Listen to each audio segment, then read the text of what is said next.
Good evening, my handsome hamburglers. If it's a sin to kill a mockingbird, would it be virtuous to resurrect one? While we don't know much about the Mockingbird faction, we do know that they will be a part of the main storyline at some point. I will not be discussing leaks, but there is still plenty to be analyzed as of 1.3. I would like to take you on my analysis journey and make some predictions about possibly playable characters. So let me know if you like this new format, or if you just want the thesis on the thesis. Before we can speculate about future characters or plotlines, we need to analyze the story to figure out what is currently happening. The characters associated with Mockingbird use edgy language. Lilac goes overboard with it though, and this helps us place the time for the foundational literature somewhere in the Middle Ages. Miss Lilac, about what happened just now. I have told thee before, I am not Lilac. I am Lampeluche Asnabel Phantomhine Lilac. The unnamed character in Lycaon's agent story is shown to be a vampire or demon, and that they're comfortable with manipulating children. I'm gonna call him the vampire for now, but I do have some predictions for his name. We also know that it was the real Mockingbird, not the fake one like Lycaon and the main characters believe. By the way, public security has confirmed that the people we took care of were merely copycats of Mockingbird. They used the name Mockingbird for their scams and deception. You knew from the very start that they were a fake, didn't you? I see nothing gets past you. You could say that I am quite familiar with the real Mockingbird. Thus why, when I heard the name, I already knew something was amiss. In the last section of his agent story, Lycaon makes a mistake while reciting the oath or poem. I offer this supreme honor to you. In this land of sin and virtue, solemnly do I swear.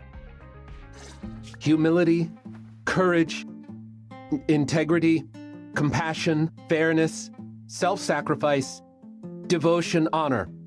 I shall never compromise in my fight against evil. I shall never back down in my goal to uplift the downtrodden. I shall never betray my loyalty to my companions. It's loyalty to justice. I think this is innocuous dialogue to foreshadow that there are 8 members at the time of the flashback. There are 8 masks on the wall as well. In the background we can see 2 coins, the chalkboard, several drawings in chalk on the wall, a smashed flower pot, and cards. The letter with the heart on the floor is kept by the vampire, and we see this in the last scene during the current times. It is implied that he has some sort of visions, but this could be the writers choosing to hint at a complex network already established for Mockingbird. We also learn that Victoria Housekeeping working for Tops has some grim implications. Just what kind of identity did you give me?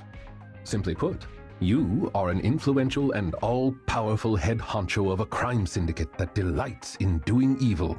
You have a network of elite agents at your beck and call, and I am one of your humble enforcers. While Mockingbird is described as stealing from the rich and giving to the poor, this could have several meanings. We don't know what could have happened between Lycaon and the vampire, but it's safe to assume that the plot twist will most likely be that Lycaon was the actual traitor in that moment. In the parking lot outside of Random Play facing the main building, there is a piece of graffiti featuring a vampire with a crown that resembles the crown in the chalkboard drawing. I think the writers are gearing up to introduce Mockingbird into the main plotline, and they're telling us that they're already watching the main characters. Now that we know what was in the story, we can look for inspiration from the real world to see what direction the writers could take this story. Let's start with ancient mythology because I know that's what you came here to hear me yap about. We're going to talk about vampires, criminals, demons, and the morally ambiguous. You know my nerdy ass has to start with ancient Mesopotamia though. We're going straight to the Bronze Age. At first I was looking at some of the demons in Akkadian mythology, and I found 2 that were good to use as a jumping off point. Anzu and Pazuzu, demons who are seen as morally gray in real mythology, but are depicted as exclusively wicked in modern media. If the myth of Anzu is going to show up as inspiration, it will likely be connected to Hollow Zero. In this story, Ninurta must defeat Anzu, who has the Tablet of Destinies. We know the Crystal Door is inspired by this myth already. Please check out my video on the ancient origins of ZZZ to learn a little bit more about the use of ancient Mesopotamian mythology and literature within the game. So we can focus on Pazuzu, who capture the hearts of horror enthusiasts and the people of the Bronze Age Mesopotamia. They would have worn an amulet with Pazuzu's face for protection from the even more evil Lamashtu, who represented the complications with childbirth in the early postpartum time in a person's life. Pazuzu is a personification of the South Winds and the king of the Lilu Wind demons. This is likely the only Mesopotamian demon that you have heard of, and researching them was difficult. I think the writers have shown that they are willing to go above and beyond, and we will probably see some lesser known ones come into the lore now that we have a solid connection to Pazuzu. We also see a similar being in Greek mythology. No stranger to a trend, Greek writers had some devious licks, yoinking the mythos for several demonic beings straight from the Akkadian culture. But I found one bird vampire being whose story found itself all over the European continent and persisted in many forms. The Strix is a vampire that turns into a bird. I mean, in some cases, the Strix would also turn into a bat, but in the majority of literature that features this monster, it is depicted as an owl. We also have to discuss the modern mythology. The vampire that we see in the end of Lycaon's agent story is shown to be emotionally manipulative. I love to see it. The Crystal Girlies are winning. Your Toxic King is also an energy vampire. But are you Team Edward or Team Jacob? Now we have to talk about the real history behind the narrative arc for the Mockingbird Phantom Thieves crime syndicate. Companions of justice. They claim to steal from the rich and give to the poor. This is a common trope stemming from the recent interpretations of Robin Hood, but the real people that inspire the folklore are closer to the ZZZ version. The name has a common alias for outlaws since the 13th century. These men had no obligation to give back to the poor, not even a desire. They most likely followed their own moral compass, practiced Catholicism in a way that was meaningful to medieval peasants, as well as paying off merchants and locals who passed through the forest to secure their safety. Nay, sire, I have not seen a man nor mouse. It would have been easier to say, no, you haven't seen anyone on your travels, and then just pass through the forest freely. You get to go home and feed your family that night. I think it's an excellent way to give back to the poor, especially in this commentary and satire on society.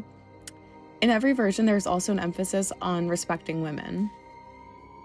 Now, we can't talk about Men in Tights without addressing the Mel Brooks version of Robin Hood, Men in Tights. The connections between Robin Hood and vampires isn't a coincidence. The Mel Brooks version of Dracula, Dracula Dead and Loving It, was a side project during the production of Men in Tights. It's difficult to discuss modern media without acknowledging the parody of Bram Stoker's book being slightly more influential in contemporary media. The original book is actually about taxes and political corruption. Now, I think this is a delightful take for Mockingbird. It significantly subverts expectations by taking in all of these different aspects, but there's one in particular that will connect it to other parts of the story and other pieces of literature within the game for other factions. I also think this helps them avoid any kind of sloppy or derivative allegations, and it helps connect every version of localization. Okay, here's the real theory. I think Mockingbird is inspired by William Langland's visions of Piero's Plowman, a Middle English epic poem written by William Langland around 1370. It's been enjoyed for centuries because of its satirical commentary on society. The poem follows Will through 8 visions. Each one can be summarized in one word using the script Lycaon is reciting in his agent story. I don't think it's a coincidence that they're in the exact same order as Will's visions in the Type B version of the poem. In the first vision, which would be summarized as humility, Will sees his place in the field of fair folk, and he learns to be humble among rats and cats. In the second vision, Will must have the courage to do good and be good. Unsuccessful, he must seek do well in the third. He teaches him to impart integrity in all of his actions. He then dreams of a feast. Things don't go well, so he must seek forgiveness, and he learns compassion is required to forgive. His fifth vision, he falls into a dream and finds what it means to be a good Samaritan. He learns to live with fairness. In the sixth, he sees what self-sacrifice entails, and these lessons can be seen in acts of devotional worship during the seventh dream. Will is called upon by grace for help. He completes his task, and he can wake up with honor in himself and his faith. This poem about a man learning to be a good Catholic is also one of the earliest and most influential pieces of literature discussing Robin Hood. This would also confirm connections between Mockingbird and the Order. We also know that the HIA and the Order are deeply intertwined because of the writer's use of Abrahamic mythology in both, specifically Catholicism for the decadent imagery and storytelling. I think Mockingbird could be a perfect foil to the Order once they're both introduced into the main plotline. I also think that the writers foreshadowed that Lycaon is going to play the role of humility among his companions. Who do you think the vampire is going to be? What do you think his title is among the words recited in the poem? While we won't know until the new update drops and the story moves on from the Outer Ring, Perlman, and the Corruption Complex, we do know the Tops will continue to play an antagonistic role. Would you like a similar deep dive on them, the Order, or maybe one of the other AIs next? Thank you for watching. If you made it this far, you're a nerd too, so check out some of my other ZZZ lore analysis and theories. Subscribe, please. Thank you. Have a wonderful evening. I almost forgot the name predictions. All right, so the one I'm the least hopeful about, but the one I would like to hear the most, would be Bram. Then there's Will, Piers, and Vlad. Let me know what you think. What do you think their name will be?